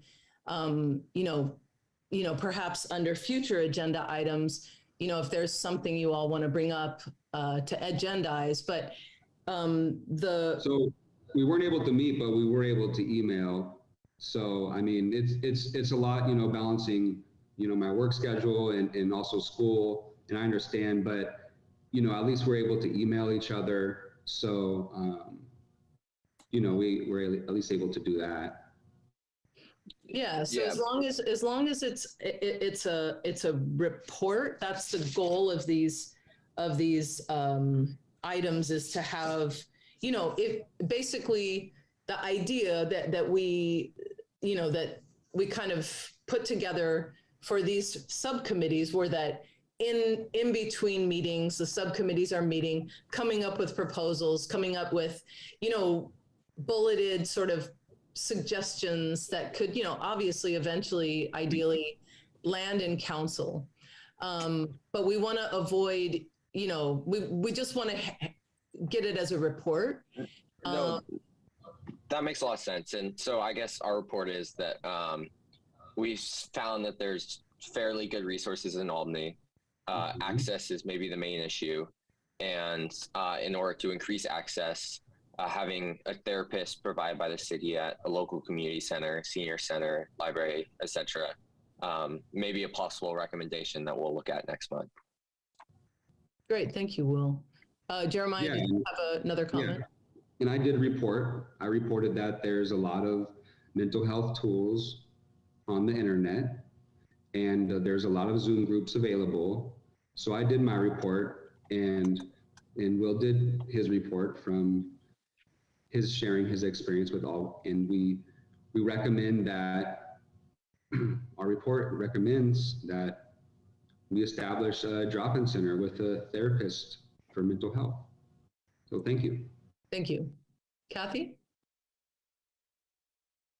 Thank you. I want to report that I attended the mental health symposium that was put on by FERC, the Family Education Resource Council Committee, and they encompass all kinds of contacts and resources, including if a loved one is arrested. There's if that person has mental health issues, there's an inmate intake form that can be faxed directly to Santa Rita Jail, because we want to try to avoid, well, first of all, this is a loaded question, but this is something I've been researching whenever I have time, because February 19th was the 80th anniversary of Roosevelt signing EO 9066, which imprisoned 125,000 Japanese Americans. So my way of honoring those lives and those people who suffered is to look into our modern day 9066, which is in fact Santa Rita Jail. So I've been listening on the Sheriff Oversight Committee Zoom meetings, and I've been in touch with a number of people from the Social Justice Committee from the UU Church, and a number of Albany residents, just to raise awareness and to just keep tabs on what's happening and what you can do, because Albany police is just way too easy to be funny when people are sent to jail. I mean, I tried to ask for calling a moratorium on it until they clean up their act and clean house.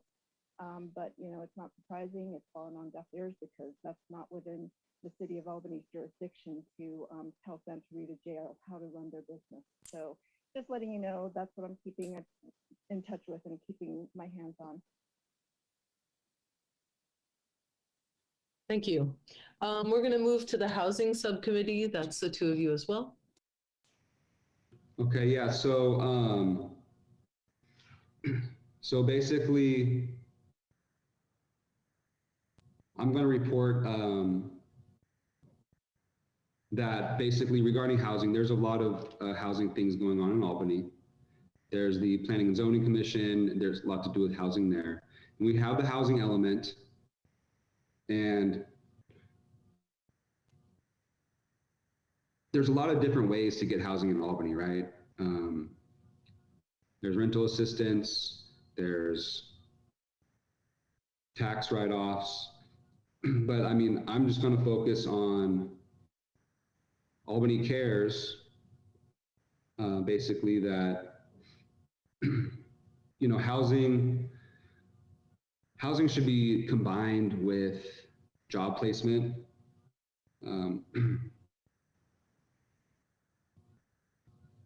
And also basically, I think the city of Albany is kind of struggling on this housing thing, and we need more outreach to the community. We need more surveys for housing. And I know there's a couple online forums. I've seen a couple different things with the public, and I'm trying to get in connection with the public and talk to as many people as possible. But basically, I was trying to focus on housing for students that are just got out of, you know, Albany High School that are going to college. So my notes say that Albany needs to develop some sort of housing program specifically for, you know, let's say high school alumni between 18 and 23 or 25 years old, that there's special housing, and maybe it'd be an apartment building. And so it would house a bunch of college kids that just got out of Albany High School going to local colleges. So it's kind of not on-campus housing, but it's not living with your parents, and you're actually living with other kids your age going to local colleges, and they will probably know each other because they're Albany High School alumni. And I just think that would be a really great thing because I know there's a lot of even Albany High School kids that try to go to local colleges that can't live with their parents, and they're sleeping in their cars. You know, we got 23-year-olds sleeping in their cars that graduate Albany High. And so a lot of parents, you know, might just cut them off at 18, and they're kind of on their own, either go to school or get a job, you know, but still is kind of struggling. So that's what I want to focus on with my report, is basically housing for young folks that don't have jobs yet, you know, that are the core part of our community, you know, the future of America, and they just need a safe place to sleep at night. You know, I don't want them to feel neglected or anything.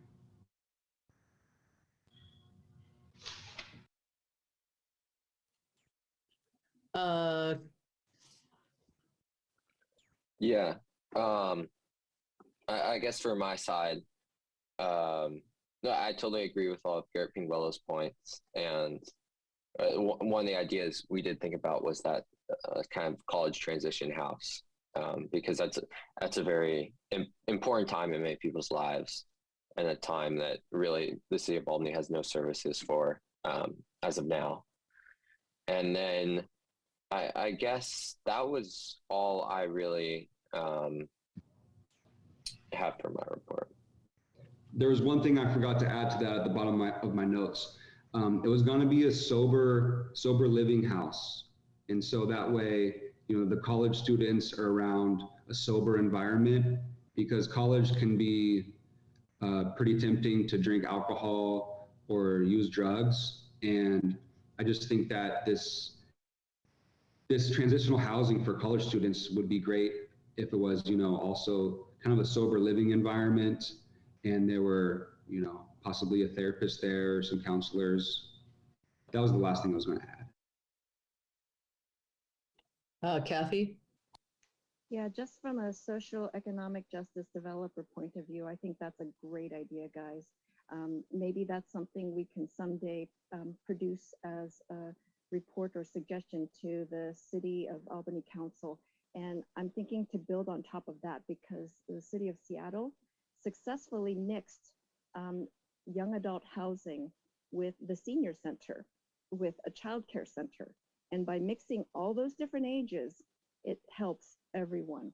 Parents who are, time strapped and need some help to pick up their kids, or, or just even a mentor relationship, because there's a lot of wisdom from the seniors that can be shared with the young people, or maybe rent a grandma service that might even help to fund these programs and give everybody a sense of purpose.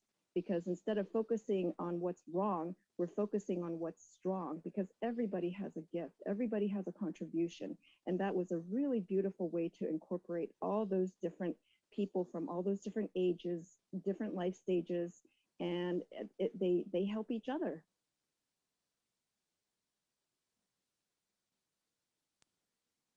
Thank you. Okay, aging, disabled, homebound, Jim and Kathy? Well, we didn't meet. I didn't even realize we were supposed to. The purpose of that basically was to send a recommendation to council, which we did. And that was sort of fulfilling what the previous SEJC had almost completed, but hadn't quite. So Bart did 90%, maybe a higher percentage than that of the work. And I was just kind of a sounding board and, reviewer and like that. And it was sent to council. So I don't even know that, I didn't know that I was supposed to, if I was supposed to be the convener, I didn't even know that, because Bart was the convener and then he resigned. And in addition, I'm not sure that there's a real need for this particular commission at this particular time, this particular subcommittee at this particular time. Kathy? Yeah, I think that is a great foray to honor Bart's work and Jim's work in terms of ponytailing and pigtailing on what Bainan and Pinguelo were suggesting in terms of giving everybody inclusivity and a sense of purpose by, maybe starting off with a mentor relationship program and giving them a way to connect with different people of different ages and life stages. So maybe that's the next step beyond just the report. It would be a shame to just keep everybody in a silo, because everybody has so much wisdom and life experiences to share that it would be a shame to keep it in just that silo. Do you, I'm just wondering if, does this committee plan to continue to meet, Jim and Kathy?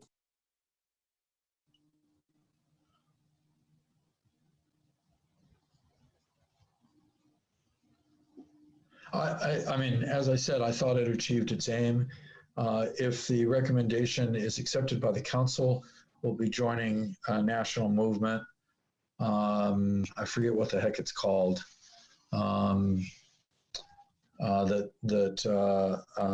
Communities that are,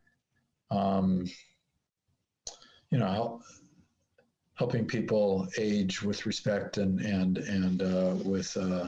in place. And as part of that work could certainly include all sorts of things.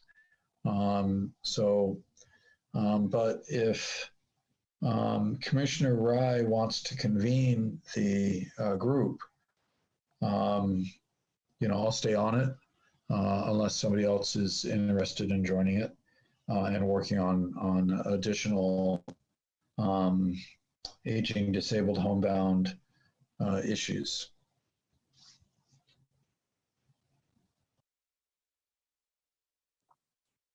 Kathy, did you have a preference?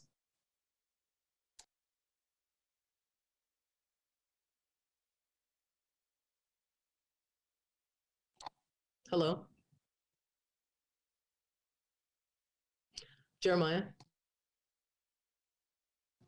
Yeah, I think it's a great subcommittee. I mean, it's really important. You know, I don't want it to be sunsetted. I would even like to volunteer to be on it if, you know, if we need somebody else. I just love getting involved, and this is something I could work on. Anne, did you have a comment?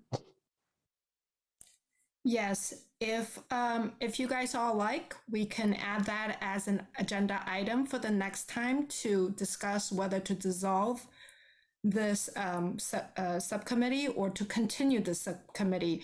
But if there's no report, let's move on if that's okay with you, Chair. Yeah, thank you. Okay, we'll put that under future agenda items. Jeremiah? Can I be on that subcommittee? I mean, I feel Not like right now we have to have the item on the agenda. Agendized. Okay, thank you, Anne. Did the youth leadership subcommittee meet? No, we didn't meet, and there wasn't any progress really done on that. Okay. I had a couple notes though.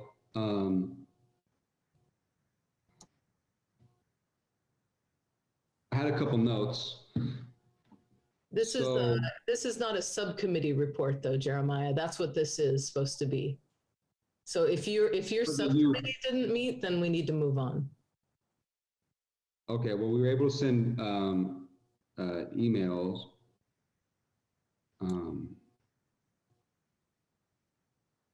Well, I heard from Will that you didn't meet, and it included Kathy.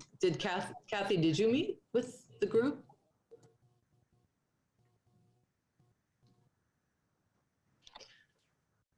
So I'm going to move us on because I understand this committee did not meet. Well, I have a bunch of notes, but okay, that's fine. Okay. So we're going to move to our last. Oh, actually, I'm sorry. We're going to have public comment. So if any member. Wait. Sorry, can I just interject for a second? We weren't able to meet in person, but we did like email exchange, and Jeremiah did take notes, and I think it would be productive for him to share those. Was Kathy part of it? I don't believe she was. I wasn't. What was that, Kathy? I was not part of it. So, okay, we can hear your notes, but it's important that all of the members be aware of, and you know, they're on the committee. So go ahead, Jeremiah. Okay, yeah. Basically, we were just exploring options and ways for kids to get more involved in the community, basically volunteer work. And basically, it was kind of tying around to volunteering, possibly at the senior center to kind of get, you know, a senior citizen buddy, maybe once a week, you know, meet with the senior citizen and volunteer, help, you know, just do something, take the garbage out, or just do some sort of community service. So we're trying to explore what options even the city has, let's say at the community center, what options are available for the youth to volunteer.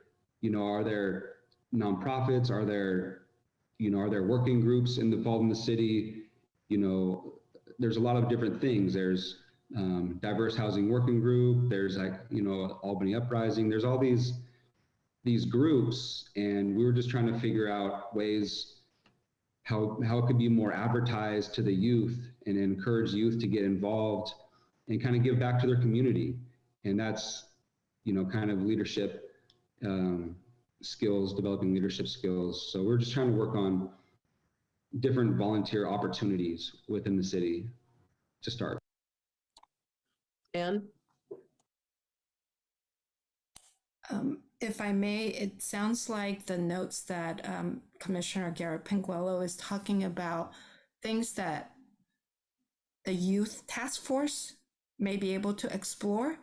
And the Youth Leadership Subcommittee was tasked to explore creation of a youth task force.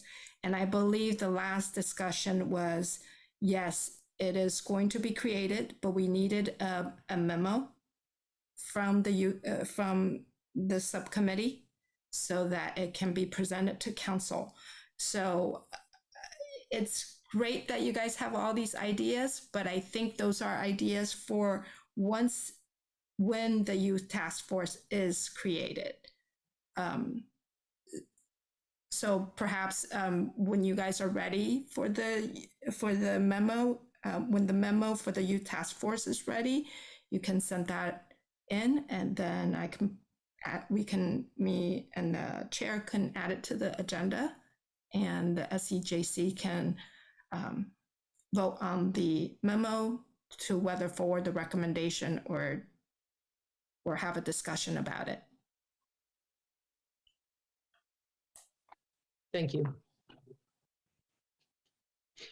Okay, I mean, just as a reminder, the process in general, I mean, we originally had talked about, and maybe we don't want to follow this process any longer, or I'm not sure how people feel about this, but in general, the idea was that in subcommittees, conversation happens, some work happens in terms of identifying, a proposal, and then some follow-up work, then some vetting goes on with the public and other commissioners. And from there, a memo is put together. And that's, as we've talked about in the past, it can be kind of not a lengthy process, but one that requires certain boxes to be checked. And then it goes to council. So that's happened through some of the subcommittees in the past. So I just want to remind us all that is the process, and that, Jim, can you mute Jim? Just as a reminder that the process is that, and that it does involve a vetting of ideas with fellow commissioners as well as the public in meetings like this, and then it goes on. And we have some examples of that happening in the past. So I want to make sure that our public gets a chance to comment. Jim, did you want to make a comment before we do that? Yeah. For somebody who hasn't been one of these before, it's really, really easy. All you have to do is text the other person or two people on the committee, agree on the day you're going to meet, who's going to start the Zoom meeting, and you're good to go. That's all you have to do. So if you're intimidated about convening it, feel free to reach out to me if that didn't make sense. But that's really all I'm going to do on this next one for the reviewing the RFPs. It'll take me 5 minutes to convene the meeting. So anyway, don't be intimidated by that. Just contact the other people, set a date. Thank you. All right, if you have a comment from the public, please raise your hand.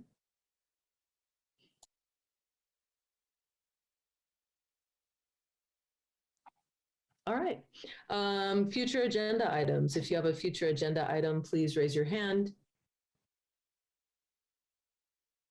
Let me start off by saying that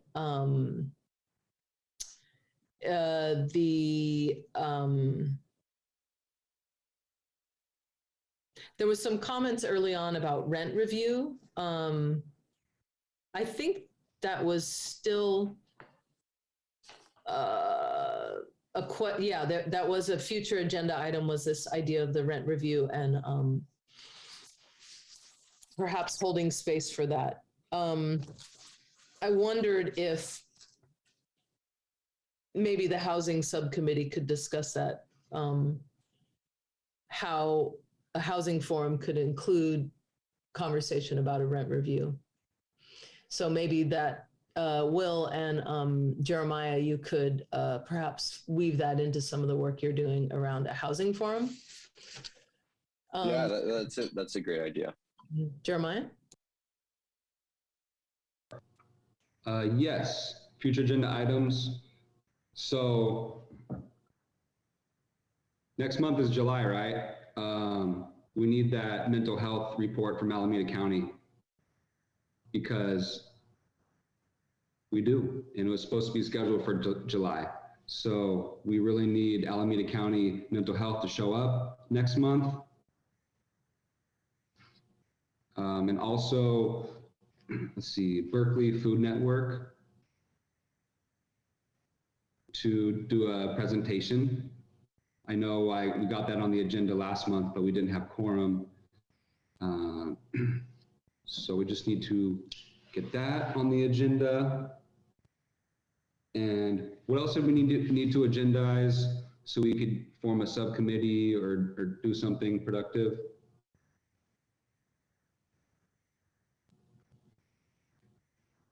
And maybe help me out here. We just discussed it about 10 minutes ago. It's whether to dissolve or continue the Aging Disabled Homebound Subcommittee. Yeah, so if we can put that on the agenda, and that way I might have an opportunity. Yeah, that way we can have that on the agenda for discussion, please. The Alameda County is happening in August, and next month is Berkeley Food Network, if they can attend. August? August. There's no meetings in August. And did you schedule them for August, correct? July. Oh, July. Okay. Any other future agenda items?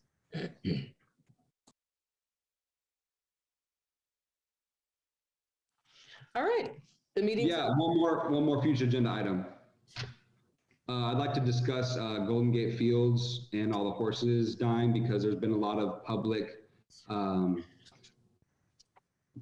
comments in city council meetings and everywhere around town. So I really think, we've had public commenters come on before meetings ago requesting it to be put on the agenda. So I think it's something that should be put on the agenda, at least for discussion. That way the public can come in and make some comments. And that would actually probably encourage more public participation if they see that's on the agenda. Thank you. Jim? That last one is not on our work plan. I don't think we can. That's correct. Okay. I'm going to adjourn the meeting. Thank you. Just a quick reminder, the next meeting is on a Wednesday due to the Monday holiday. So the city council meeting got pushed to a Tuesday and we get pushed to a Wednesday. So I just wanted to remind everyone, next meeting is on Wednesday, July 6th at 7 p.m. Thank you.